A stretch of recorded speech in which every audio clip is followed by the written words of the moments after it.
Welcome back to another edition of the Saturday to Sunday Football Podcast. I am Paul Perdichizzi, and thank you for joining me. As always, the first week of NFL free agency is pretty much in the books, and the ramifications and the fallout from it, as usual, have drastically changed the landscape of the NFL draft, of team building, of dynasty fantasy values. And here at Saturday Sunday, we are going to get into all of that tonight. We're going to break down the signings that could impact what the first night of the 2026 NFL draft might look like. And then we will go through many of the signings, talking about a stock up, stock down, and the impact it might have on your dynasty fantasy values for the players that signed, for the players that were left behind, for players that were on the new team, the impact it might have on all supporting people based on the first week of free agency. Obviously, this is just the first week.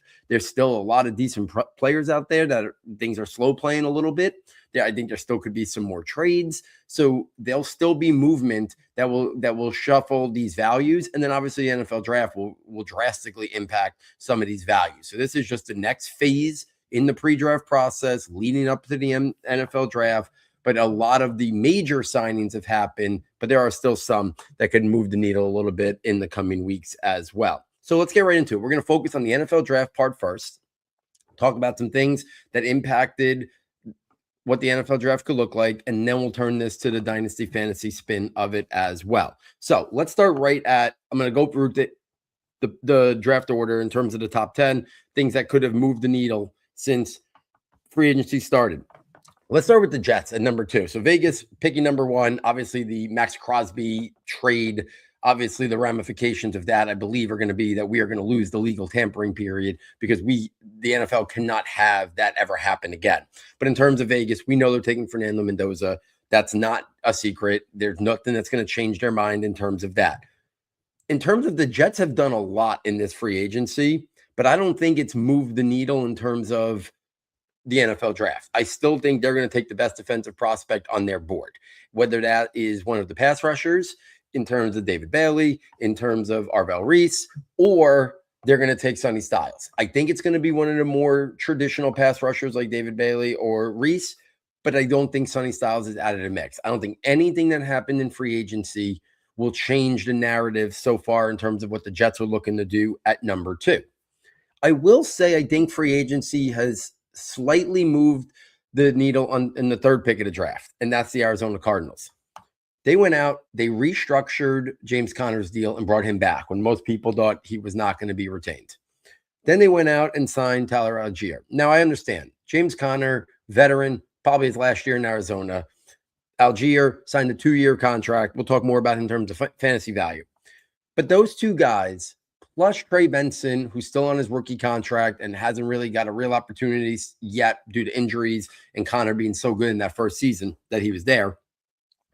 I just don't think they would have made those two moves, Tyler Algier and the restructuring of James Conner's contract, if they were really focused in on Jeremiah Love. Because they knew Vegas wasn't taking him at 1, and they know the Jets aren't taking him at 2. So if they love Jeremiah Love and they said, you know what, he's going to be the guy at 3, we're going to build the offense around Love, I don't think they do both of those things, the Conner and the signing of Tyler Algier. So to me, I think that moves it towards they're either thinking edge rusher, maybe whoever the Jets don't take it to, or they might be thinking Sonny Styles just in terms of the upside that he brings to the table. So I think the free agent signings and the restructure of James Conner's contract by the Cardinals may have taken them out of the Jeremiah Love sweepstakes. And now I think they're probably focused in on either O-line, which, might be a little early, but if they want to start building that O-line up and they want their choice, they could go O-line, they could go Sonny Styles, or they could just take the best player that's maybe left on their board, which could theoretically be Sonny Styles, edge rusher, or they pivot to the offensive line. Pick 4 is interesting. Tennessee has been very active in free agency. The Wan'Dale Robinson move, restructuring Calvin Ridley's contract to keep him in Tennessee. They have 2 second-year wide receivers in Alec Eilmanor and Chimere Dike.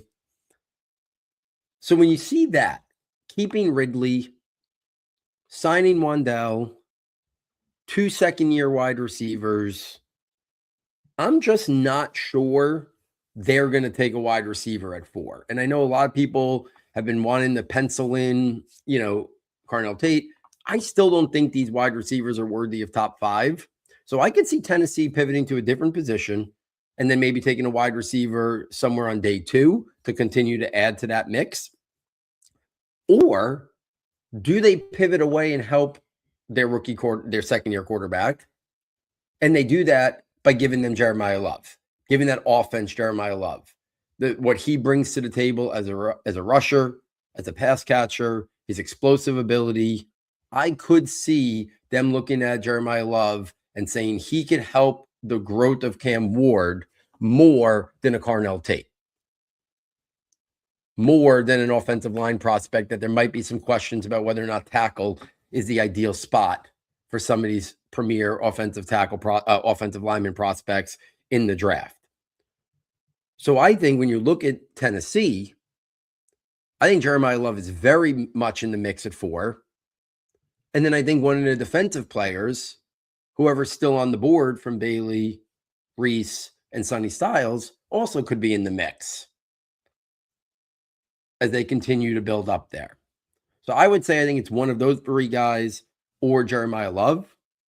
I don't think it's impossible for them to say, you know what, we're going to help Cam Ward out by just fortifying another piece of the offensive line. And they just take arguably their favorite offensive line prospect, because it's possible none have been taken by that pick. And they just say, this is our favorite one. We're going to take him and we're going to plug him in somewhere on the O-line to continue to try to fortify the O-line in front of Cam Ward.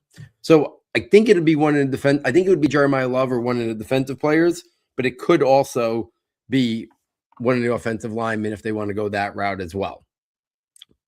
The New York Giants, been very active in free agency.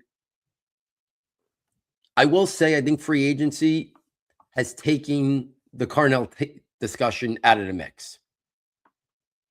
They signed Isaiah Likely, to basically replace a lot of what Wendell Robinson offered. They like Theo Johnson a lot, so I think they're going to go a lot of 2 tight end stuff. Likely's more receiver than traditional tight end. But it's not just the Likely signing too. It's over the last 3 days or so. They brought in Calvin Austin, 1-year contract, not a lot of money. They also brought in Darnell Mooney, 1-year contract. But those moves, I think, are giving them the flexibility to say, we get Malik Neighbors back healthy. We signed Isaiah Likely. So those are basically 2 new pieces to the offense, because we didn't have Neighbors last year for Jackson Dart. We didn't have Isaiah Likely. And then Mooney and Calvin Austin, we hope the duo of them could give us a lot of what Wandell Robinson gave us last year. For a team that wants to be a very run-focused, I'm not going to say predominantly run, but they want to be a run-focused team. We know John Harbaugh likes that. I think they've put themselves in a position now where, for them, I think wide receiver is not in the mix in round 1. Could there be a guy left at the top of round 2 they love and they take him? Sure. Could they take somebody in the top of round 4 and add them to the mix and maybe hope that they could develop to the second receiver on the team in a year or so next to Malik Neighbors and behind maybe Isaiah Likely? Yeah, I think that's possible. But I don't think they make these moves in free agency with the look of it as, I think we're going to try to get a wide receiver at 5. I think they just took Malik Neighbors at 6. And I don't think there's really a comparison of Malik Neighbors to Carnell Tate as a prospect. So I just don't think they're gonna go that route. So then it comes into the play of the Jeremiah Love discussion. We know they were very into Kenneth Walker, if you want to believe what the reports out there. Scatterbu coming off a major injury. While Tyrone Tracy's had a good 2 years, it's only a 4-year contract. A year from now, they could be thinking, we're not going to re-sign him. They could maybe even spin him off in a trade for like a 4th round pick or a 5th round pick. He's had 2 productive rookie years. It's a down running back class. If they take Jeremiah Love at 5, they probably could turn around and trade Tyrone Tracy for a round 4 or round 5 pick. to a team that wants a running back, especially in this year's draft class where the round 4, round 5 running backs are pretty questionable. Tracy has shown the ability to get over 1,000 total yards rushing and receiving in the NFL. Good player. So it's possible. So I think Jeremiah Love is very much in the mix for what John Harbaugh wants to do. They could look at it as, we know we need to still build the offense up around Jackson Dart. But similar to what I was saying in Tennessee, if they go Jeremiah Love, they might look at Jeremiah Love brings more to helping our young quarterback than Carnell Tate would. And that could go for the Giants as well. If it's not Jeremiah Love, I think Sonny Styles is very much in the mix if he's there. I do think the Giants have protected themselves with the sign of Tremaine Edmonds. Would they love to have both of them? I'm sure. But if the Giants had to go into next year with Tremaine Edmonds and Micah McFadden as their starting linebackers and then maybe a second-round pick or a fourth-round pick at linebacker position, I think they could do that and be comfortable with that. And I think the signing of Edmonds was to make sure, just in case Sonny Styles is not in the mix and could be gone, they have somebody who can man the middle of that defense at the linebacker unit.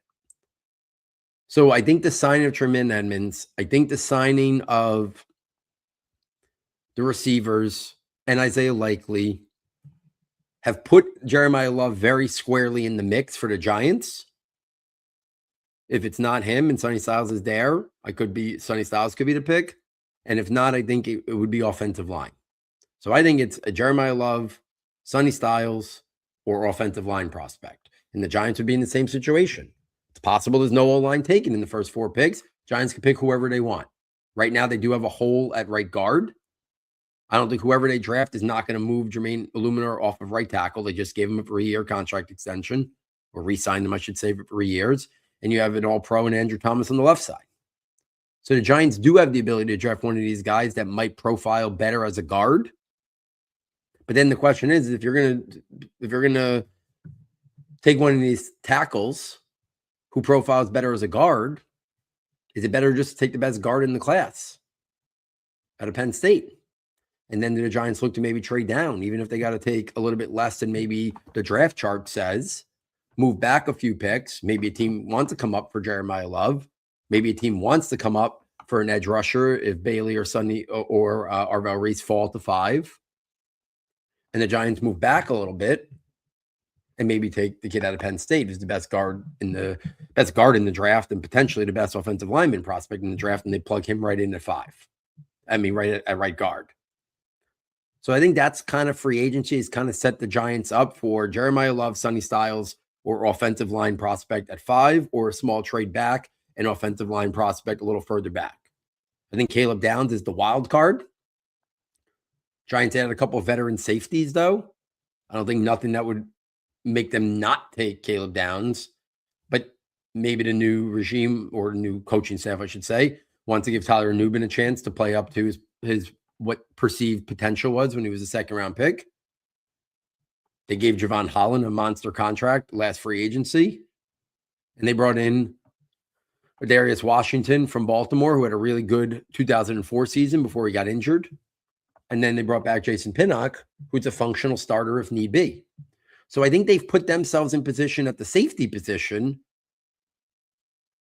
just like at the wide receiver position, that I'm not sure Caleb Downs is the guy they're looking at 5.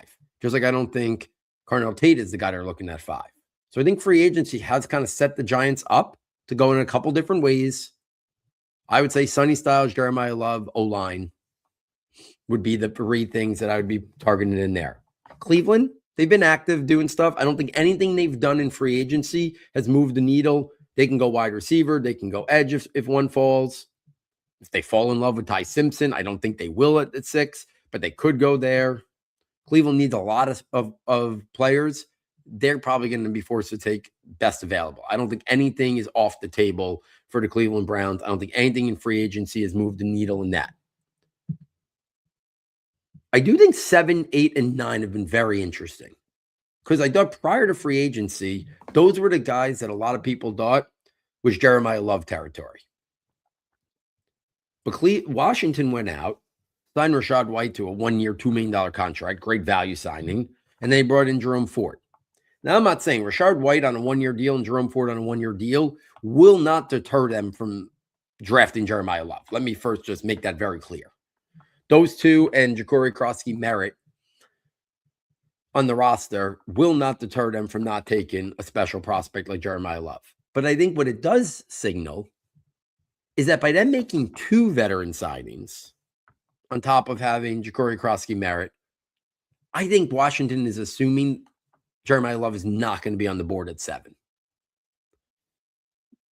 So I think they've positioned themselves to maybe add a playmaker at the wide receiver position at 7, and potentially the first wide receiver that comes off the board. And in this scenario, I think that would be Carnell Tate if he hadn't been taken yet. So I think the double veteran signing at running back has put them in a position that maybe they don't believe Jeremiah Love is still there. I will again reiterate, they could easily draft Jeremiah Love on top of what they have. They don't have any. They have two guys who signed cheap 1-year contracts and a whatever round Ja'Cory Krosky-Merritt, I think it was a 6th-round pick or a 7th-round pick last year. So there's obviously the ability to draft Jeremiah Love. I just wonder if the two veteran signings, they're just getting the inclination that he's not going to be there. And I think the same could be said about the Saints at 8 and the Chiefs at 9. Because for a long time, those seemed like the furthest Jeremiah Love would drop in the 2026 NFL draft. But New Orleans and Kansas City were really aggressive the first day of free agency, signing Kenneth Walker and Travis Etienne. And I do think that takes them out of the Jeremiah Love mix. If for some reason Jeremiah Love was to fall, I don't think the Chiefs are taking Jeremiah Love on top of the Kenneth Walker signing. I don't think the Saints are taking Jeremiah Love on top of the Travis Etienne signing. And I think they probably had an inclination that Jeremiah Love wasn't getting to 8 or 9. And I think it's the same thing with the Commanders at 7. I don't think they think he's getting there. So I squarely think they believe he's going top 5 because I don't think the Browns are taking him at 6. They just took Quinshon Judkins last year, early 2nd round. So I think the Commanders, the Saints, and the Chiefs all think Love is going to go in the top 5, whether it's Tennessee at 4 or the Giants at 5. And I think their free agent moves have kind of set them up for that. If he does start to slide, I still think Washington is very much in the mix at 7. I don't think that the Saints at 8 or the Chiefs at 9 would take him. I don't think anything from 10 through 15 have been impacted by free agency, but I do want to go back to the Jets at 16, right? We talked about the Jets at 2. The lack of Jets movement in terms of fortifying the wide receiver room, I think puts wide receiver squarely in the mix now at that 16 pick. I think there's a real possibility Mekhi Lemon or Jordan Tyson are still on the board. And I could easily see that being the pick for the Jets right in the middle of round 1 there at pick 16. So the Jets' lack of signing a important piece to that wide receiver room, I think could set up them going playmaker at 16. I don't think Kenyon Sadiq would be in the mix there. Mason Taylor had a strong rookie year, very different style player, but I think it would be more receiver than Sadiq there at 16. Much further down now in the 20s, I do think Buffalo made the decision that they didn't want to add another rookie wide receiver late in round 1. And that was why they were aggressive. I think almost too aggressive in the DJ Moore trade. I thought they should have been able to get him in that contract for like a 4th-round pick. So I was very surprised they had to give up a late second. I think their value on him is higher than the league's value of where DJ Moore is right now, especially with that contract. I said it on Twitter. I thought DJ Moore right now, I thought was very similar to what Deebo Samuel was last year. And the Commanders got him for like a day 3 pick, took on that contract last year. If you look at Deebo Samuel's last year in San Francisco, if you look at DJ Moore's season last year in Chicago, if you look at their ages, their contracts, their production, all very similar. So I was very surprised they got a 2nd-round pick. But what I do think, on a team that spreads it out around a lot, a team that uses Kincaid a lot from the tight end position, Khalil Shakir is a solid slot wide receiver. I think DJ Moore was their big move at the wide receiver position. So I think pick 26, I'd be surprised if they went another wide receiver there. I don't think it's impossible. Khalil Shakir and aging DJ Moore coming off his worst year doesn't preclude them from going another investment. But I'd be a little surprised. I think that might have been their biggest move at wide receiver. I could see them somewhere else in the draft, round 3, day 3, making another move at the wide receiver position. So I think 26, they might be off the wide receiver board at 26 in terms of that after the DJ Moore trade. Pick 31, New England. Well, they signed Romeo Doubs. He just kind of replaced them when they released Stephon Diggs, who had a really strong year for them. The Patriots are still very much in the mix for a true number 1 wide receiver. So I think this is going to be one of those things. Do they finalize a deal between A.J. Brown the day of the draft while they're on the clock? I think it's possible. But I do think New England here at 31 could be a wide receiver spot based on the lack of other free agency news besides Romeo Doubs just replacing Stephon Diggs. So I think that is in the mix. And then at 32, I think it's too early, but I could see the Seahawks getting out of round 1. Team wants to come up for somebody. They want the 50-year option. Maybe a team wants Ty Simpson and they want to jump into the last pick. They lost Kenneth Walker. Zach Charbonnet's not going to be ready, I don't think, for the start of the year. Right now, all they've signed is Emmanuel Wilson. That's not moving the needle. Could they still go out there? Maybe they look at a Najee Harris or some other veteran running backs that are out there. It's possible. But their team wants to be very much built on the run game. I mean, Kenneth Walker is just a Super Bowl MVP. I mean, we understand Jackson Smith-Njigba is the best player on offense, and Sam Darnold had a really strong year. But a lot of what they do, they want to be around the run game. So I could see them trading out of the last pick of round 1, trying to go back 7, 10, 15 spots, and then they take whoever they like best as the RB2 in this class, whether it's Mike Washington, whether it's Jadarian Price. I could see free agency impacting what the Seahawks do at the end of that pick. They brought back Rashid Shaheed, so I don't think wide receiver is not going to be in the mix. Tight end's not going to be in the mix. They have a strong roster. So I could see them making a trade back, picking up some extra draft capital, and then taking a running back however far they go back into the second round and making them the second RB in this class. And they take their second favorite after Jeremiah Love, whether it's his teammate Jadarian Price or Mike Washington out of Arkansas, who's just been dominating the pre-draft process. So there it is, guys. The free agency impact on the NFL draft, top to bottom in round 1. If we take this now to some quick fantasy dynasty hits. Daniel Jones re-signing in Indianapolis. I think it's the best place for him. So I'll say stock neutral. The Colts were in a tough spot, similar to the Giants a couple years ago. So Daniel Jones staying, I'm just going to go by position. So Daniel Jones staying in Indianapolis, I'll say stock neutral. Kyler Murray going to the Vikings, I'll say big time stock up. We know the offense there. And I think it was very much hamstrung by J.J. McCarthy last year. I think Kyle Murray is going to be very motivated. This is going to be the best receiving core he's ever played with. The best individual. So I think Kyler Murray wants one more big payday. He has a great year at Minnesota. He's going to get that payday. If he was a free agent right now, he might have got 2 years, $60 million, or 3 years, $90 million, if not more. So I think if he has a strong year for Minnesota, he's setting himself up. So I say stock big time up on Kyler Murray, who could easily be a top 6 to top 8 fantasy quarterback. If people are down on Kyler Murray and you could buy him in a super flex league, I'd be aggressive going to get him. I'm going to say stock up on Tua, because for as bad as he's looked, I think he goes to a pretty good situation here and he's going to get every opportunity to salvage his career.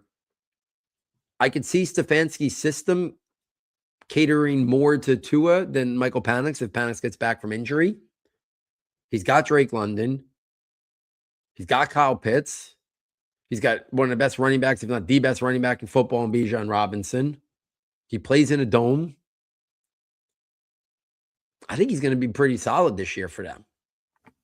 So I'm going to say stock up on Tua, who I didn't even know if he was going to have a starting job. And then the biggest free agent quarterback news was Malik Willis going to Miami. The fact that he didn't have a starting gig somewhere, you have to say stock up. I just think the situation it's going to be a tough one. Miami's needs everything besides Devin Achane and Waddle, which at least he has two pretty solid, one elite playmaker in Achane and one very good receiver in Waddle. It's going to be a tough spot for Malik Willis to put up a good year, but his fantasy value is going to be so connected to his playmaking ability. So I do think he still has a chance to be very fantasy viable. I will say I think it's stock up for Devin Achane to have a running quarterback that's going to make teams have to respect that could really open up some read option stuff. I can see Devin Achane getting being even more of a weapon in the run game. But I will say I think it's going to be a little bit of stock down for Jalen Waddle. I just don't think they're going to be a heavy pass volume. Malik Willis has never had a game where he threw 23 passes yet. So stock neutral, maybe even stock up on Devin Achane, stock down slightly on Jalen Waddle because Willis gets an opportunity. That's a stock up for him, just not an ideal landing spot. I think those are probably the main quarterback news. Gardner Minshew signed with the Cardinals. I think Jacoby Brissett's going to be the guy there. So Brissett's going to be the guy. So the fact that Minshew's just going there to be a backup and Brissett's the starter, that's kind of stock up on Michael Wilson, Trey McBride, because we saw the connection that they had with Jacoby Brissett last year. So if this is going to be a whole year of Jacoby Brissett getting a chance to start there, I think that benefits those two pass catchers for sure. Let's take this to the running backs. I mentioned them before, Kenneth Walker. It's hard to say stock up after he just won the Super Bowl MVP, but during the regular season, there was still a lot of up and down for Kenneth Walker because of Zach Charbonnet. I think in Kansas City, this is stock up for Kenneth Walker. It's very possible he's a second-round pick in redraft leagues, and this is as high as his dynasty value might ever be. I don't think the Chiefs, DeMarcado, Brashard Smith, those guys are not going to be hindrance near the goal line. So Kenneth Walker is going to get every opportunity to be a 10, 12, 14 touchdown guy. He's not going to give up nearly as many snaps and opportunities to anybody else on the Kansas City depth chart. So stock up on Kenneth Walker. Travis Etienne's a tough one right now. So I'm going to say stock neutral on him, connected directly to Alvin Kamara's future. If Alvin Kamara is not on the Saints, I think stock up on Travis Etienne. If he's going to be the lead guy, the workhorse, playing in the dome, on the turf, Travis Etienne could have a really strong year. Be a major weapon for the Saints. Explosiveness. But if he's working hand in hand with the respected veteran of Alvin Kamara, who's been, a Saint forever, I think that's going to cap his upside. And then I think it would be more of a stock neutral of what we saw at the end of last year for Etienne, who sometimes would lose some work to Bashal Tudin. So I think Etienne's value is at least where it was, but does have the potential to be stock up if Alvin Kamara is no longer on the Saints next year. It's impossible not to say stock up on J.K. Dobbins. Did not think he was going to get a 2-year, $20 million contract. He goes back to Denver. Until his injury, he was the clear lead back. I think he will start next year the same exact way. I think Harvey will be more of a change of pace, more of a pass catcher. And if maybe they want Harvey to eat into it, for sure, I'm sure. But Dobbins getting that kind of investment with the team that already knows he could play, I think it's stock up on J.K. Dobbins. Javonte Williams re-signed with the Dallas Cowboys. This was right before like the start of free agency, 3-year deal. Gotta say stock up on Williams, because one of the concerns about Javonte Williams as he was doing so well last year was, does he get the free agency, go to a new place? Is there another established running back there? Well, now he stays in Dallas. They got nothing else behind him. He's going to enter the season as the focal point of that ground game and be the workhorse. So stock up on Javonte Williams. I'll say Kent Gainwell, stock neutral. The Bucs made a decent investment in him, but he goes to a backfield that they tendered Sean Tucker, so Tucker's going to be there, and he's a little bit of a little bit of an issue. They're going to still give him some touches, maybe some goal line stuff. Bucky Irvin's there, obviously, is the lead guy, and Bucky Irvin's a good pass catcher, which is where Kent Gainwell really is at his best. So I'll say stock neutral, because it's not like he had the whole backfield to himself last year. He was sharing with Jaylen Warren. So I think stock neutral on Kent Gainwell. I think stock down on Bucky Irving. This is not, if you were a Bucky Irving guy and a dynasty holder, you did not want Tucker back and another signing in Gainwell to replace Rashard White. And Gainwell's a better player than Rashard White. So now they've added a better running back to the mix, who's equally as good of a pass catcher as maybe Rashard White was. So that is going to take Bucky Irving off the field in those situations. And then they also brought back Sean Tucker, which is going to hurt. So stock down on Bucky Irving, stock neutral on Kent Gainwell. Chris Rodriguez is no way except saying stock up. I think he's a guy, but he's got a connection to Liam Cohen. He just signed a 2-year, $10 million contract with the Jaguars. And I think he's going to have every chance to be a 1A, 1B with Bashal Tutin. I am not ready to say, though, I still think Bashal Tutin is talent. The cream will rise to the top. Jaguars already liked Bashal Tutin last year. They gave him a decent amount of work as a rookie. As soon as he got back healthy in the playoff mix, he was getting significant snaps. So I'm not. Some people think Chris Rodriguez is going to be the clear guy opening day first. I don't think that's a lock. I think Bashal Tutin very much could be the lead guy there with Chris Rodriguez, then the 1B, and Bashal Tutin the 1A. But definitely stock up on Chris Rodriguez. I thought he was going to sign for like a 1-year, $2 million contract. So the fact that he got 2 years, $10 million with $6 million guarantees, stock up for Chris Rodriguez, signed with his former, college head coach. That's stock up. I'm not going to say stock down on Bashal Tutin, though. I know some people are. It could have been way worse. They could have signed Travis Etienne back. I think Bashal Tutin is a far superior talent than Chris Rodriguez. So I'm not saying, would it have been better if they had nobody? But they were always going to add somebody. It wasn't just going to be him and then a pass catching back. Every team wants 3 guys now. They were going to have another running back, whether it was a 4th-round pick or a 5th-round pick or a veteran free agent. They went the veteran free agent route, but who's still a relatively young player. But I think it's stock neutral on Bashal Tutin. Even slightly stock up if you compare it to the alternative of Travis Etienne signing there, or re-signing there, I should say, and Chris Rodriguez stock up because he got a much bigger investment than I expected. Tyler Algier, I'm going to say stock up for Tyler Algier based on where he was, because he doesn't have Bijan Robinson in front of him. Is the lane completely cleared for Tyler Algier to, be an RB2 next year? Definitively, no. James Conner's coming back, well-respected, seems to always produce when he gets an opportunity. Trey Benson is still there, 3rd year on his rookie contract. They might want to say, what do we have with him? But they gave Algier 2 years, $12.25 million. I think he's going to have a chance to be their lead guy, but it's probably going to be a messy 3-way committee. And notes usually make us struggle in fantasy a little bit. So stock up on Algier based on the fact that he's going to get more definitive work than he would in Atlanta. But there was a lot of other landing spots that I think could have been a little bit better. Now, if they completely are basically say Trey Benson, they're almost giving up on him, and then it's just Algier and Connor, then I think you could still see some solid RB2 production potentially from Tyler Algier. But we got to wait and see what their plans are for Trey Benson as well. Aaron Jones re-signing after reworking his deal with the Vikings. I think that's stock up for Aaron Jones. I think if he hit the open market, he was not going to get a chance to be a definitive starter. I think he goes back to Minnesota and very much the 1A of that backfield to stock up on that.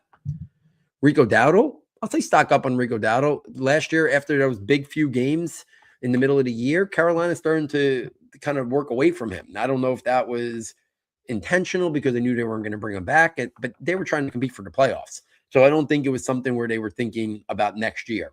So they just started to go back to Chuba Hubbard. So I will say stock up on Rico Dowdle. He goes to Pittsburgh. I think he's got a real chance to be the 1A, and Jalen Warren settle back into more of that 1B role, change of pace, pass catcher. So I think Rico Dowdle ends up in a good spot where he could potentially be, a 900-yard rusher and 8 touchdown type of guy. I think that's in the cards for Rico Dowdle. I am a Jalen Warren fan, though, so I do think it's going to be a little bit more 50-50 than maybe some people think. Isaiah Pacheco, I'll say stock up on Isaiah Pacheco because I wasn't sure he was going to end up somewhere where he was even going to be the second running back on the roster. And he ends up in Detroit, going to replace David Montgomery. I do think he's not going to play nearly as much as David Montgomery, but I do think Dan Campbell will like Isaiah Pacheco. I think he will fall into 6 to 8 touchdowns. I really do believe that because they're sometimes just not going to want to run Jahmyr Gibbs from the 1 yard line or 2 yard line and just let him take that pounding when he's getting 18 to 19 other touches a game. So I think for situations, I don't think he's going to have a lot of consistent value in terms of yardage. I do think this is about the best case scenario for Isaiah Pacheco based on how he's played over the last 2 years. Then I think it sets him up to at least have some fantasy viability as a guy who can vulture some touchdowns. If Gibbs gets hurt, he could definitely have a lot of production for sure. So I'll say stock up on Isaiah Pacheco. Keaton Mitchell signing with the Chargers, decent contract. I'll say stock down on Kamani Vidal because I do think Vidal now enters the year as the 3rd running back. And unless it's an injury, I don't see a lot of touches lined up for Kamani Vidal. I think Keaton Mitchell getting that contract is a solid stock up. I think him in Mike McDaniel's offensive scheme is a win. So I think Mitchell's going to get an opportunity to at least be a part of that offense and maybe see 6 to 8 touches a game.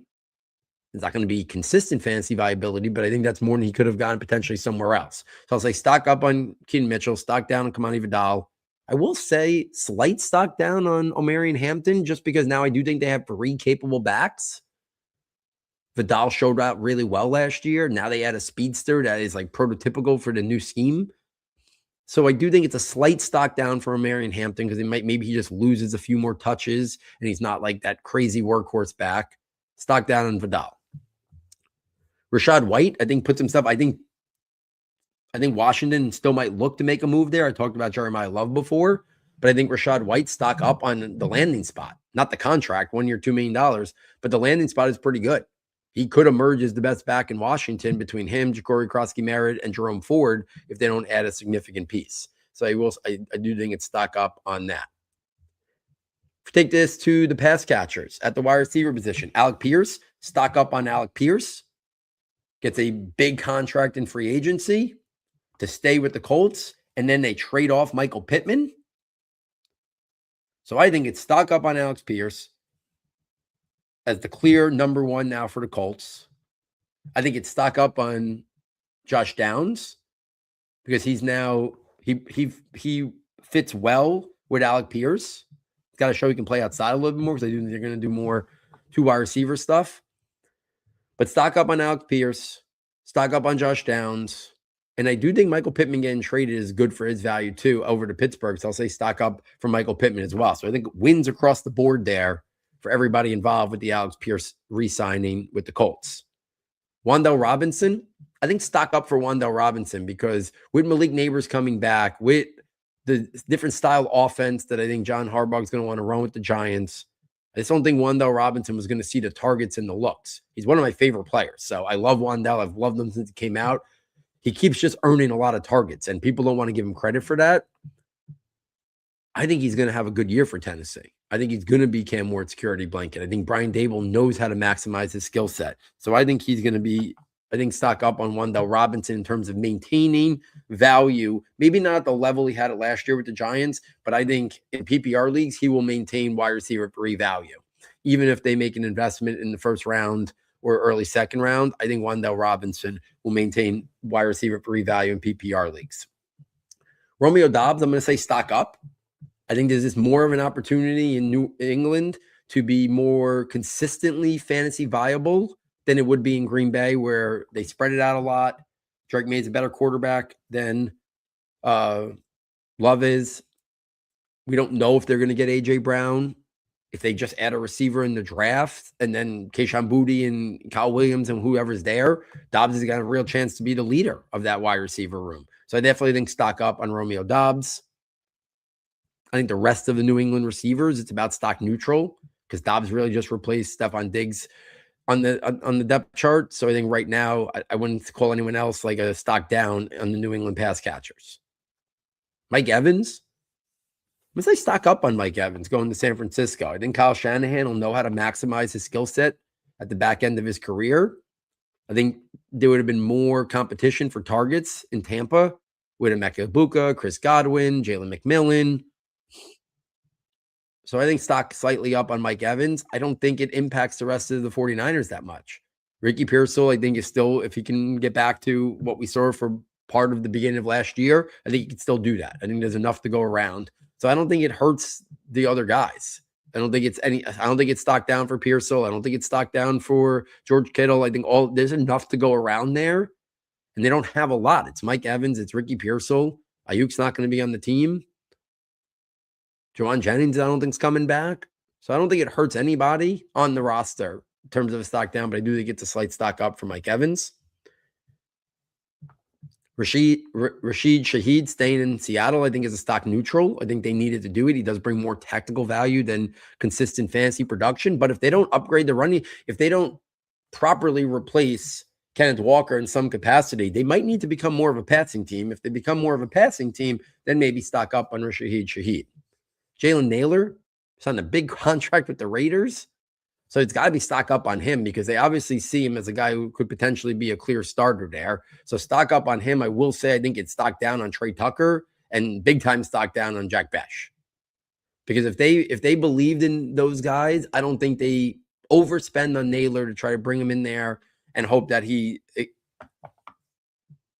explodes and has a big year. And I could still see Vegas being aggressive in the draft too, to continue to add more playmakers for what will be Fernando Mendoza alongside Brock Bowers, alongside Ashton Genty.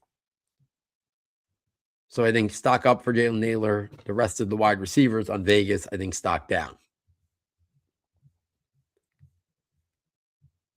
I don't think any of the other wide receiver signings, Jahan Dotson to the Falcons, marginal, doesn't move the needle. Tyquan Thornton to the Chiefs, doesn't really change anything. Kendrick Bourne to the Cardinals, no fantasy real contingencies there. So let's close it out with the tight end position. Isaiah Likely going to the Giants. I think that's a big time stock up for Likely. He's going to have a real chance to be the number 2 option in the passing game and be a top 8 to 10 tight end in fantasy. So major stock up for Isaiah Likely. Chigakonkwo, stock up for him. Tennessee didn't utilize him maybe to the fullest. I think the contract that the Commanders signed to him, they have big plans for Chigakonkwo to be a significant part of that offense. So I think stock up for Chigakonkwo. I think it's stock dead for Ben Sinnott. They took him in the second round. Zach Ertz came over, played over him. But now I think with the signing of Chigakonkwo to that contract, I think any hope that was lingering that Ben Sinnott would become fantasy viable is out the window. Dallas Goedert staying, Kyle Pitts staying, Travis Kelce staying, Cade Otton staying. I think that's stock neutral across the board. I don't think anything changes with those guys going back to their teams. And then the one other tight end I want to talk about is Daniel Bellinger. 3-year, $21 million contract with the Titans. It's definitely stock up for Daniel Bellinger because I didn't think he was getting that kind of contract. I thought he was going to sign for maybe a 1-year, $3 million contract, maybe 2 for $6. So I think it's stock up for Daniel Bellinger. I will say it's slight stock down for Gunnar Helm, who I'm a big fan of. But that commitment now to Daniel Bellinger tells me he's going to start the year as the starter. Now, I'm not saying Gunnar Helm can't leapfrog him because we saw Theo Johnson leapfrog Daniel Bellinger, and that was with Brian Dable. So, but I do think when the vibe was that Chigakonkwo was going to leave Tennessee, I thought Gunnar Helm was going to get a real opportunity to be the guy. And I like Gunnar Helm's upside and pass catching ability, but this definitely puts a little bit of a damper. So I'll say slight stock down on Gunnar Helm, but I do think he can still outplay and outperform and leapfrog Daniel Bellinger, but stock up on Daniel Bellinger based on him getting that contract and probably starting the year as the number one tight end there for the Titans. So there it is, guys. My thoughts on every single offensive skill player that signed in terms of their dynasty value, the impact it had on other players on the team, on their new situation that they went to, and then went through the entire first round talking about what free agency has done in terms of maybe changing the narrative a little bit in terms of the 2026 NFL draft. Ear Buster series is coming up next. We'll kick it off with the quarterbacks, then the running backs, then the wide receivers and the tight ends. If you're enjoying this content, please get over to the website, SS Football, fastest and easiest way to get there. For $9.99, you can get access to all of the premium notebooks, Scotty Notebook, Rankings Notebook, and then in April release the Draft Projections Notebook. You can check out all the content. If you get over to the website, reach out to me on Twitter if need be. You'll enjoy all the content you get for $9.99. If you bought it in the past, please consider purchasing it again. If you've been a long-time listener but never purchased it, please consider purchasing it to help us out. And if you're new to S2S, we really hope you consider checking it out. It is the lifeblood of what we do here. Every single dollar we make goes right back to just kind of keeping us afloat, subscription, server fees, stuff like that. Just to do this for the love of the game and for how much we enjoy talking draft stuff, talking prospect stuff, talking fantasy stuff. So we hope you consider purchasing it and helping us out. So on behalf of our sound tech engineer, David Nakano, and myself, thank you for joining us. And we look forward next time taking you from Saturday to Sunday.